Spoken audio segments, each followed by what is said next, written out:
नमस्कार, स्वागत है आप सभी का। मैं हूं आपके साथ शावनी पटनायक। बुलेटिन की शुरुआत करेंगे। सीएम योगी आदित्यनाथ ने अपने सरकारी आवास पर अहम बैठक की, जिसमें उन्होंने प्रदेश के जलमार्गों के विकास के संबंध में विचार विमर्श किया। साथ ही सीएम ने प्रदेश के अंतर्देशीय जलमार्ग प्राधिकरण के गठन के संबंध में जरूरी दिशा निर्देश दिए।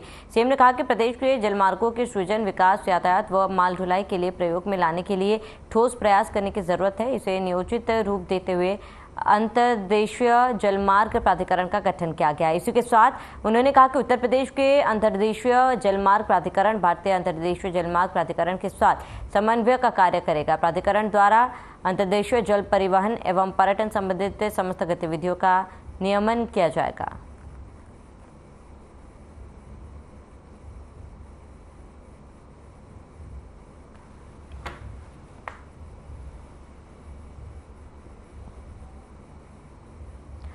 अल्पसंख्यक कल्याण मंत्री धर्मपाल सिंह ने मदरसा बोर्ड 2023 की परीक्षा का रिजल्ट घोषित किया है। बता दें, मदरसा बोर्ड की परीक्षा में 55,000 से ज्यादा छात्राएं पास हुई, जबकि 54,000 से ज्यादा छात्र परीक्षा में सफल हुए। इस तरह 1,69,000 से ज्यादा परीक्षार्थियों में से कुल 1,09,527 छात्र छात्राएं पास हुए। इस अवसर पर कैबिनेट मंत्री धर्मपाल सिंह ने पास हुए सभी छात्र छात्राओं को शुभकामनाएं देते हुए उनके उज्जवल भविष्य की कामना की है। बताते चले कि परीक्षा में पास हुए छात्रों का रिजल्ट 98.54% रहा।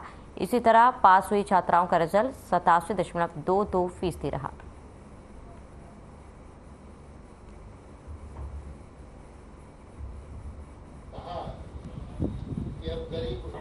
अभी जब सूची पूरी बन जाएगी, प्रदेश स्तर पर बच्चों को प्रोत्साहन देने के लिए पुरस्कृत करेंगे। मंत्री जी, औपचारिक रूप से ऐसा नहीं, वो थोड़ा एक उस पर जांच करते हैं। गलती ये हुई, उसने पूरा कर दिया तो हमने उसका पटल भी बदल दिया है और एसीएस से कहा उसके खिलाफ कार्रवाई भी करेंगे। हालांकि उनकी मंशा वो रिजल्ट को घोषित करने की नहीं थी, वो बटन गलती से दब गया। सर, मानते हैं बड़ी लापरवाही है जिस तरीके। हाँ, तो इसके लिए पनिश कर दिया। कितने लोग को सर इसमें? वो अभी जिसके साथ जिसने किया उसी को दंडित किया। तो खबर लखनऊ से, जहां हत्या और लूट करने वाले गैंग का 50,000 रुपए के इनामी अनिल सिंह को एसटीएफ ने गिरफ्तार कर लिया। बताते सीतापुर में कार्रवाई करते हुए एसटीएफ ने आरोपी को गिरफ्तार किया और उसके कब्जे से करीब 1 मोबाइल फोन, आईडी कार्ड और अन्य सामान भी बरामद किया है। तो अनिल सिंह की कार्रवाई में 50,000 का इनामी बदमाश गिरफ्तार हुआ है। एसटीएफ ने सीतापुर में बड़ी कार्रवाई करते हुए ये सफलता उन्हें मिली है, जहाँ अनिल सिंह को गिरफ्तार किया गया और 50,000 का इनामी था अनिल सिंह, जिसके पास से एक मोबाइल फ़ोन भी बरामद किया गया।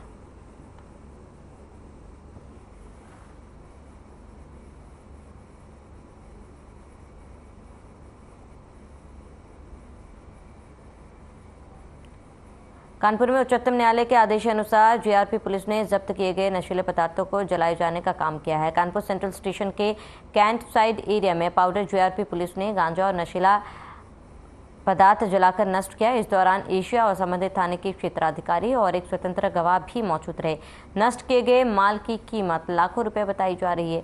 वहीं जीआरपी थाना प्रभारी रामकृष्ण द्विवेदी ने बताया कि थाना के अंतर्गत जब्त किए गए 199 मामलों में तकरीबन 60 किलो गांजा और 10 किलो नशीला पाउडर जलाकर नष्ट किया गया। नष्ट किए गए माल की कीमत तकरीबन 10 लाख रुपए बताई जा रही है।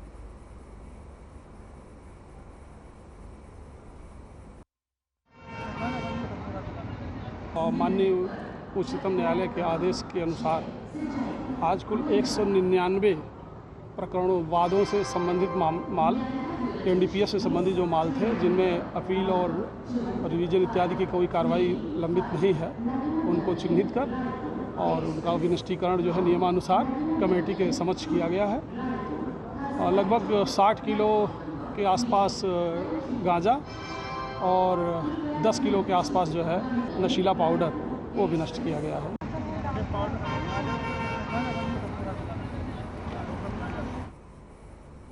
कानपुर के घाना मतीरामपुर गांव के रहने वाली महिला और उसके परिजनों ने सामुदायिक स्वास्थ्य केंद्र में जोरदार प्रदर्शन किया।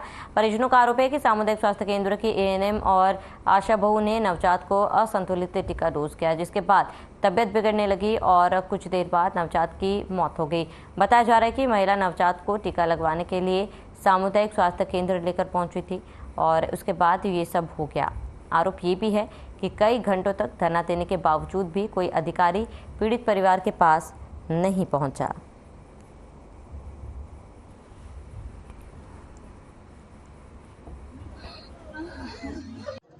टीका लगवाने गए थे तो 4 टीका ने लगा दिए। सबों से पूछा, पहले 2 लगा, फिर सबों से पूछा कि 2 लगा दें, तो सबों कहीं लगा दो, कोई दिक्कत नहीं है। ये फाइल है हमारे पास, इसमें हमको जानकारी नहीं है। कहाँ से आए हैं? फिर बच्चे को बुखार आने लगा तो बुखार नहीं उतरा है। सबों को फोन किया। कब टीकाकरण हुआ था? ये 21 तारीख को। आज घटना 3 दिन बच्चे नहीं बची है। आज उसको कल सुबह 10 बजे से एंटीनेटल में रख दिया गया था बच्चे को। कल सुबह 10 बजे के 7:30 बजे से लेटरिन के रास्ते से ब्लड का क्लॉट आ रहा था बहुत ज्यादा। तो आप दोषी किसको मान रहे हैं? आशा बहू को कोई जानकारी नहीं बता रहे हैं। माधुरी, क्या मतलब है कि क्या नाम है? माधुरी, क्यों नहीं आप? आशा बहू उस्मानपुर की। और एक टीका पीसीबी, आईपीवी, तो मेजल्स खतरा और एक जेई का जापानी इंसेफेलाइटिस का 4 टीके इकट्ठे वो एक दिन को तय शेड्यूल के अनुसार लगाए जाते हैं। और एएनएम द्वारा जो टीका लगाया गया है वो गाइडलाइन के अनुसार लगाया गया है। टीकाकरण के बाद हमें कल मालूम चला था यदि इस प्रकरण के बारे में यदि गाँव वाले यदि जैसे उसकी तबीयत खराब हुई थी 21 तारीख को 22 तारीख को, यदि हमारे पास आ जाते तो उसके इलाज के हम लोग संतुलन व्यवस्थित करते और कुछ सीमों साहब से मिलकर होते थे। नहीं, कल हम WHO की टीम जाएगी, फिर जिले की टीम आएगी, जो भी उसका यदि उसकी गलती उसके सामने आएगी तो निश्चित रूप से कार्रवाई की जाएगी।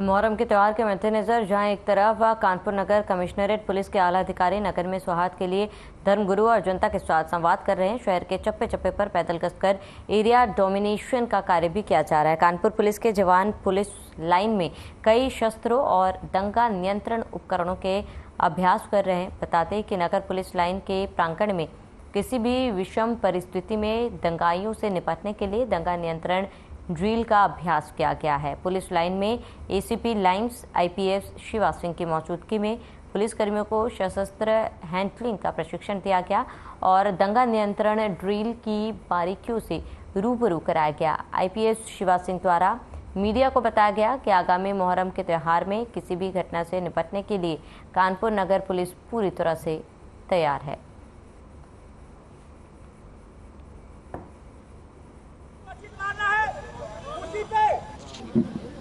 देखिए, कानपुर शहर में उत्तम कानून व्यवस्था को बनाए रखने के लिए यही हमारा सर्वोपरि लक्ष्य है। इसी के दृष्टिगत आज कानपुर पुलिस लाइन में एंटी राइट ड्रिल का अभ्यास ऑर्गेनाइज करवाया गया है और ये हमारा अभ्यास जारी रहेगा ताकि हम बेहतर कानून व्यवस्था कानपुर शहर को प्रदान कर सकें।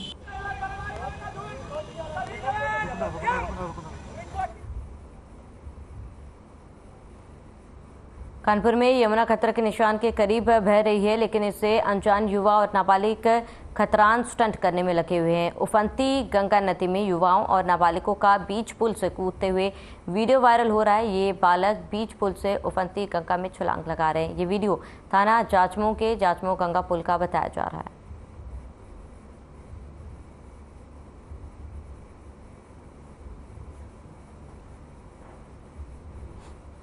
खतरे के निशान के करीब बह रही है यमुना, इस बीच इन युवकों का स्टंट करते हुए वीडियो वायरल हो रहा है।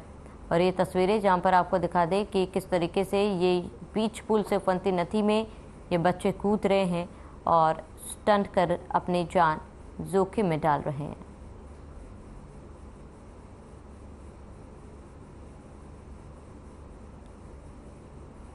ये तस्वीरें जहां बीच पुल से उफनती नदी में बच्चे कूदे और अपनी जान की परवाह किए बगैर इस तरीके की लापरवाही इन युवकों द्वारा की जा रही है। प्रख्यात इतिहासकार बाबा साहब पुरंदरे द्वारा लिखित राष्ट्रीय महानायक छत्रपति शिवाजी के जीवन पर आधारित विश्व के सबसे बड़े महानाट्य जानता राजा का मंचन कानपुर में एक बार फिर से होने जा रहा है। जानता राजा महानाट्य आयोजन समिति ने कार्यक्रम की जानकारी के लिए प्रेस वार्ता का आयोजन किया। आयोजन समिति की संयोजक नीतू सिंह ने बताया कि कानपुर में इसका आयोजन 1 से 7 अक्टूबर तक किया जाएगा। उन्होंने ये भी बताया कि समाज में राष्ट्रीय भावना जागृत होती रहे। अपने देश के प्रति जो शिवाजी ने काम किया, माता जीजाबाई का जो आदर्श है, उसको इस महानाट्य के माध्यम से प्रस्तुत किया जाएगा।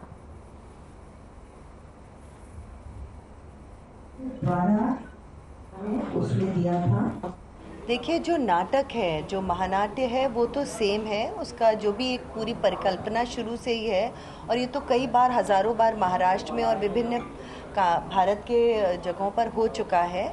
लेकिन पिछली बार भी जब हुआ तो कई लोगों ने हमसे कहा कि वो नहीं देख पाए हैं, उसका मंचन को मिस कर गए थे, तो तब हम लोगों के लिए पॉसिबल नहीं हो पा रहा था एक्सटेंड करना।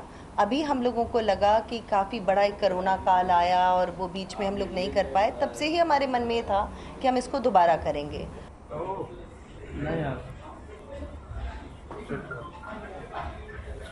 आप सबको मेरा नमस्कार। और कन्नौज से बड़ी जानकारी, बारिश में तालाब बना सरायमीरा इलाका। बड़ी जानकारी, रेलवे लाइन पर बसती हुई जलमग्न, जल निकासी के इंतजाम ना होना बना मुसीबत। नाला ऊंचा बनाने से हो रही दिक्कत।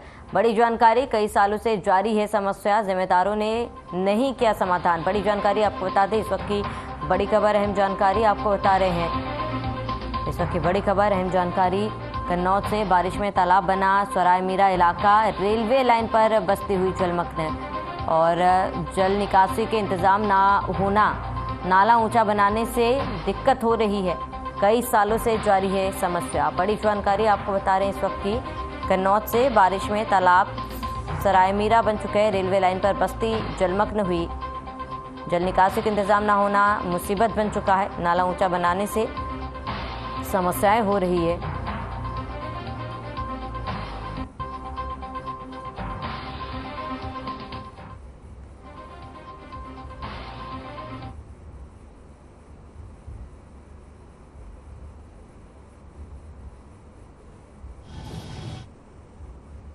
यहाँ पानी भर जाता, आदमी ना निकल पाओ।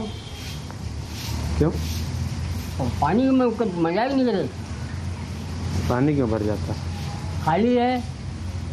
खाली है। पानी भर क्यों जाता? अब बरसात को पानी जब जगह खाली है तो भरी है। पानी निकलता नहीं है? पानी निकलते कहाँ? क्यों? जब से पानी भरो, तब से बरसो, तब से पानी उसमें भरो। यहाँ ये पानी भरा रहता है हर वक्त, और निकलने की जगह नहीं है। अब पुलिया उधर साइड की है ऊंची, जब तक वो नीचे या किसी वहाँ टोरी नहीं जी तो टोरी कहाँ जी, नाली जो है वो ऊंची बनी हो रहा था। मिल से पानी पहले निकलता था, गंगा जी में जाता था। अब तो पानी जा ही ना रहा, तो हर जगह पर ये ऐसा ही रहेगा। 40 साल हो गया हमको यहाँ रहते हुए।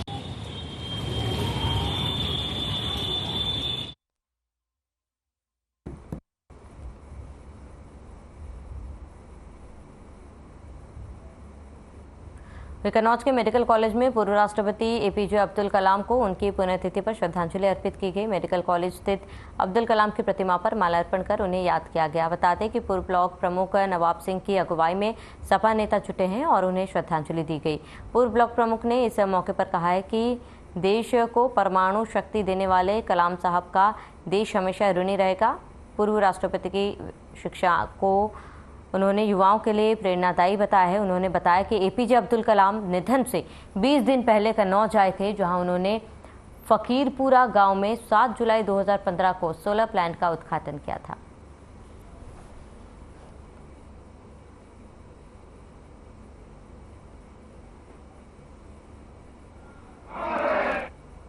कलाम साहब से हमें बहुत सीख मिलती है।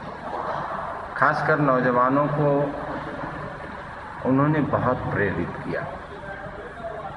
वो हमेशा नौजवानों से कहा करते थे कि नौजवानों को सपने वो देखना चाहिए, वो सपने नहीं जो सोने में देखे जाएं। सपने नौजवानों को वो देखना चाहिए जो उन्हें सोने ना दे।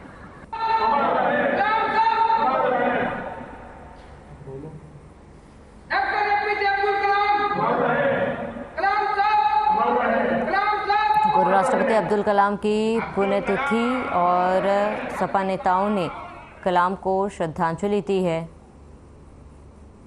और पूर्व ब्लॉक प्रमुख ने याद किया पूर्व राष्ट्रपति अब्दुल कलाम की पुण्यतिथि पर उन्हें श्रद्धांजलि अर्पित की गई।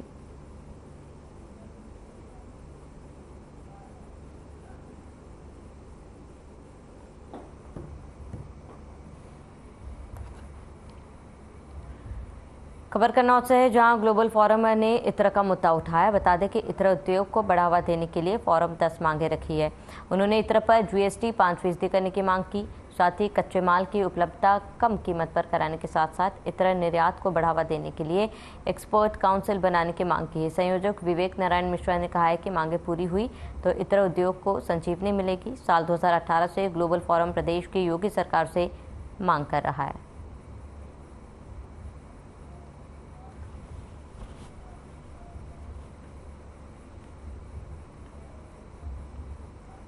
उद्योग को आगे बढ़ाने के लिए, इसको अपडेट करने के लिए और जो इत्र उद्यमी हैं उनकी समस्याओं को सरकार तक ले जाने के लिए ही कि इसका मेन जो उद्देश्य है इस संस्था के गठन का, ये किया गया।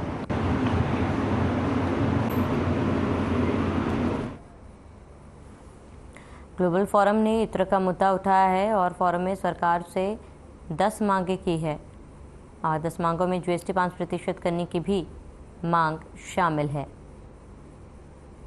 तो ग्लोबल फोरम में इत्र का मुद्दा उठाया गया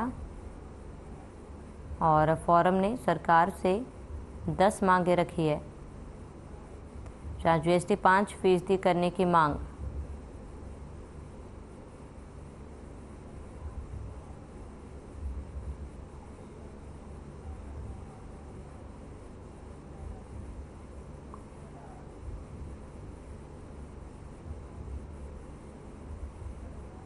तो ग्लोबल फोरम ने इत्र का मुद्दा उठाया और 5% GST करने की मांग की है।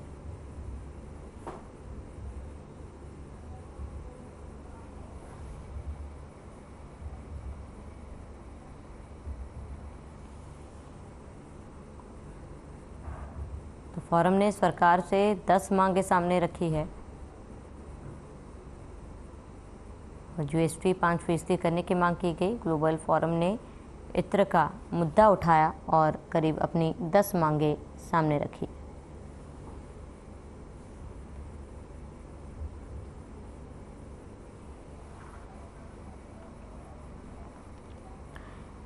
पीलीभीत में दुष्कर्म की शिकार हुई पीड़िता ने मुकदमा वापस न लेने पर आरोपियों पर जान से मारने की धमकी देने का आरोप लगाया। पीड़िता ने परेशान होकर SP और सूबे के मुख्यमंत्री से आरोपियों की गिरफ्तारी की मांग की है और गिरफ्तारी न होने पर लखनऊ में CM आवास पर आत्मदाह करने की भी धमकी दी है। वहीं पीड़िता ने थाना बिलसंडा पुलिस को मामले में जिम्मेदार बताया। दरअसल जनपद पीलीभीत के थाना बिलसंडा क्षेत्र की एक पीड़िता ने आरोप लगाया है कि उसकी शादी 2.5 साल पहले जनपद शाहजहांपुर के बंडा थाना क्षेत्र के नवदिया बंकी गांव के रहने वाले सुखवीर सिंह के साथ हुई थी।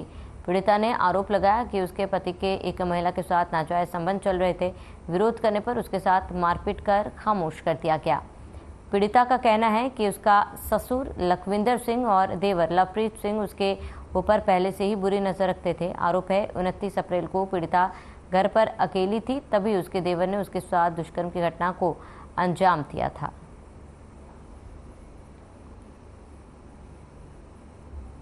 सुखवीर सिंह सन ऑफ लखविंदर सिंह के साथ हुई थी, जिनके की किसी लड़की के साथ नाजायज़ संबंध हैं। जब इस बात की खबर मैंने अपने ससुराल वालों को दी तो उन्होंने कुछ नहीं किया और इसके बाद मेरे देवर लवप्रीत सिंह ने मेरे साथ दुष्कर्म किया। इस घटना की खबर जब मैंने ससुराल वालों को दी तो उन्होंने मुझे धमका कर खामोश कर दिया।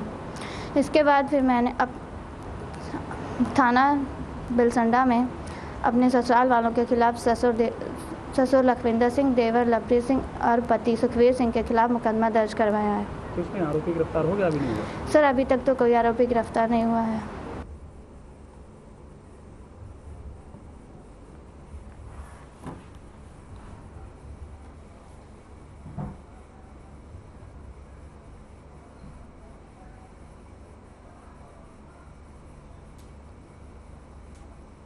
खबर पीलीभीत से है, जहां कानपुर में ट्रक चालक की हत्या के मामले में व्यापारियों में आक्रोश देखने को मिल रहा है। उद्योग व्यापार प्रतिनिधि मंडल के नेताओं ने स्वयं के नाम सरकारी डॉक्टर को ज्ञापन सौंपा। स्वयं उन्होंने जीएसटी अधिकारियों पर ट्रक चालक की हत्या का आरोप लगाया। गुस्साए आरोपियों ने मामले में जीएसटी अधिकारियों को गिरफ्तार करने की भी मांग की है।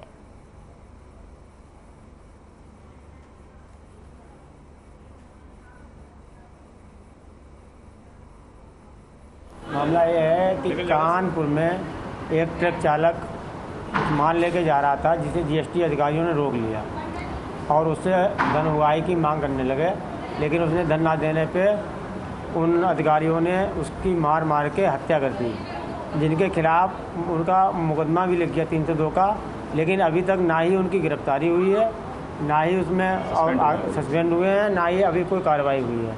घटना कानपुर में जो हमारे व्यापारी भाई की हत्या की गई है, उस हत्या के विरोध में हम लोगों ने ज्ञापन दिया और जीएसटी अधिकारी सबसे अधिक व्यापारी ही है जो जीएसटी टैक्स, इनकम टैक्स और उनकी तनख्वाह भी इसी से निकलती है और हम लोगों को मानवीय उत्पीड़न इसके बावजूद भी होता है और ऐसे उत्पीड़न अगर होंगे हम लोग उसका विरोध करेंगे।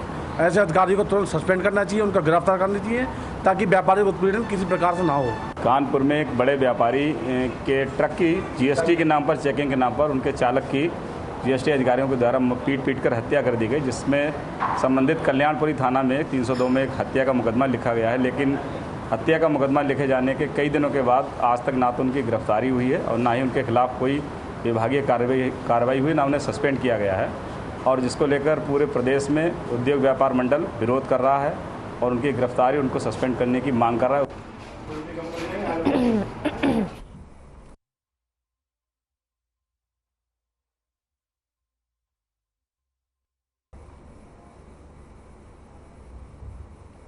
पीलीभीत में जल जीवन मिशन के अंतर्गत बीडीसी सदस्यों और रोजगार सेवकों के प्रशिक्षण का आज समापन हुआ।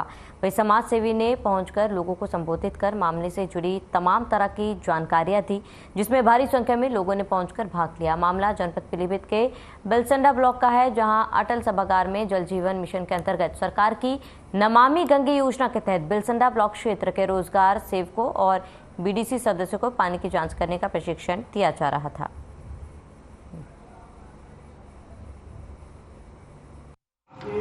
देखिए, जल जीवन मिशन के अंतर्गत हर घर जल योजना के अंतर्गत एक प्रशिक्षण कार्यक्रम आयोजित किया गया है विकासखंड बिलसंडा में। उसी में मेरा आगमन हुआ है और सभी रोजगार सेवकों को, क्षेत्र पंचायत सदस्यों को और ग्राम प्रधानों को इसके लिए प्रशिक्षण दिया गया है कि कैसे जल को संचय किया जाए, कैसे उसका बचाव किया जाए और कैसे उसका बढ़ाओ, यानी कैसे उसको बढ़ाया जा सकता है। यहाँ जल जीवन मिशन का प्रशिक्षण दिया जा रहा है, उसमें मतलब बीडीसी मेंबर, प्रधान और आपके हमारे आशा हुए हैं, उसका प्रशिक्षण दिया जा रहा है। कब तक चलेगा ये? आज इसका समापन हो रहा है, विगत 2 दिन से पीछे चल रहा है लगातार।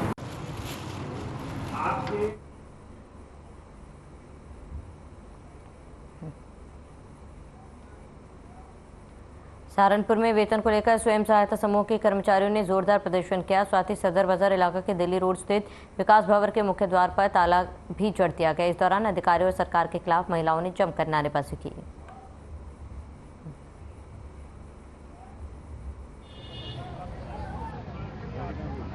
राष्ट्रीय ग्रामीण आजीविका मिशन के अंतर्गत समूह सखी के रूप में कार्यरत कुछ महिलाएं आज विकास भवन आई हैं। इन महिलाओं द्वारा ना तो पहले इस अपने कार्यक्रम की कोई सूचना दी गई, ना ही इनके द्वारा पूर्व में कोई मांग पत्र मेरे समक्ष प्रस्तुत किया गया था।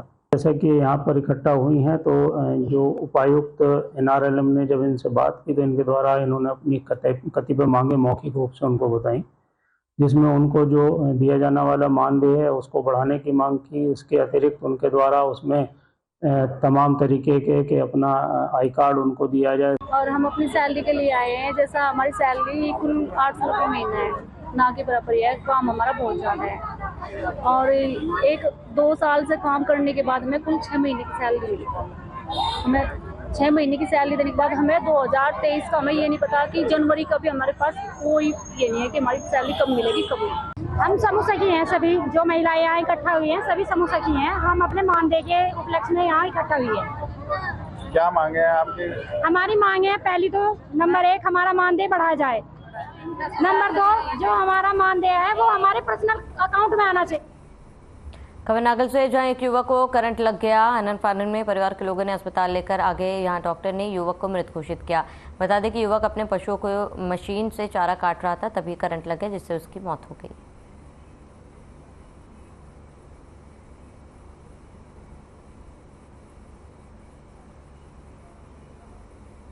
ताज़ा ढोल बजाने को लेकर हुए विवाद में दबंगों ने एक परिवार को जमकर पीटा, जिसके बाद पीड़ित पक्ष एसपी ने न्याय की गुहार लगाने एसपी ऑफिस पहुंचे। सीतापुर के थानगांव थाना क्षेत्र में ताजिया में ढोल बजाने के विवाद को लेकर कुछ दबंगों ने एक ही परिवार के लोगों को पूरी तरह से पीटा था।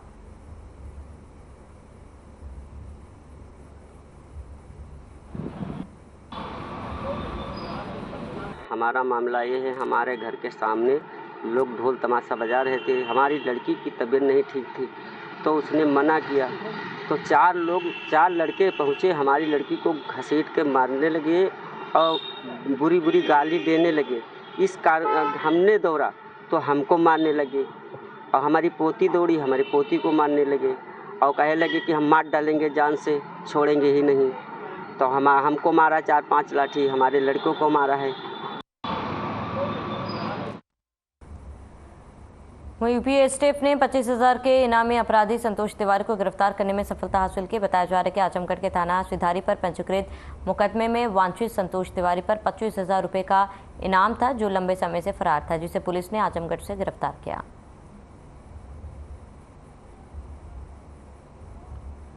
तो चलिए, इसके साथ इस बुलेटिन में फिलहाल में इसे देते हैं। देश प्रदेश की तमाम बड़ी खबरों के लिए बने रहे हमारे साथ।